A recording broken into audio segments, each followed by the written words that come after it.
Hi there, Jason here, and in this video I want to just spend a little bit of time explaining to you some really simple concepts that you can use to get better control of your day-to-day spending. Now, the reason why it's essential to get control over day-to-day spending is because you need to know where your money is going so that you can create surplus to do future wealth creation. And if you don't get control over day-to-day spending, then there's a very good chance that you're going to incur expensive debt, which is just going to weigh you down and stop you from getting ahead.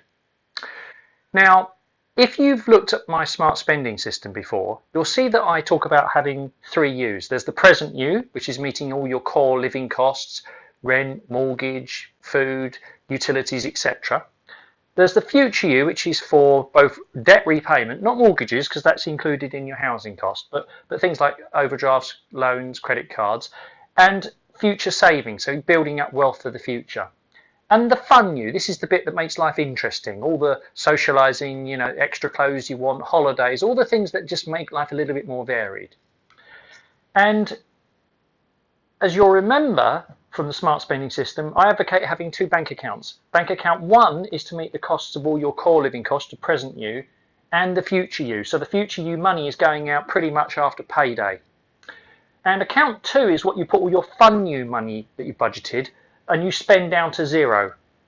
Certainly not more, and sometimes if you can spend a bit less, you've got some money to carry forward. And that way of actually segregating your money at the beginning of the month is just one simple way of disciplining yourself. And in fact, I use, for instance, a Monzo account here for my fun you spending, but you can use any other new challenger banks or even your existing traditional bank if you've got an app and a means of actually tracking your day-to-day spending. You don't have to go in and categorize all the different things like coffees and gym and stuff, but if you want to, you can. But just keeping it separate, knowing that you've got X amount of pounds to spend down is really, really good.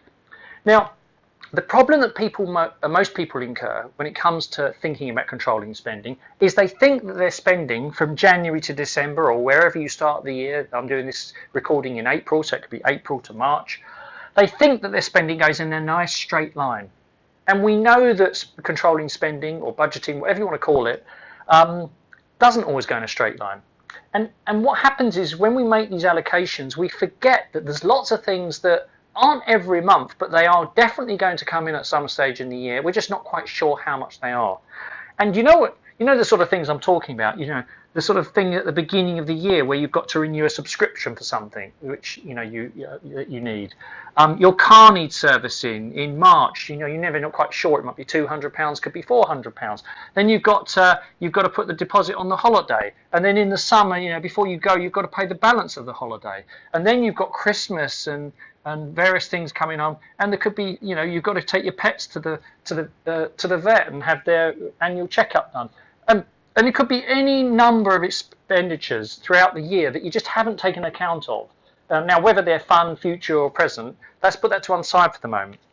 But what that means is that you aren't actually, in this case, spending £2,000 a month, which is what you think you're spending.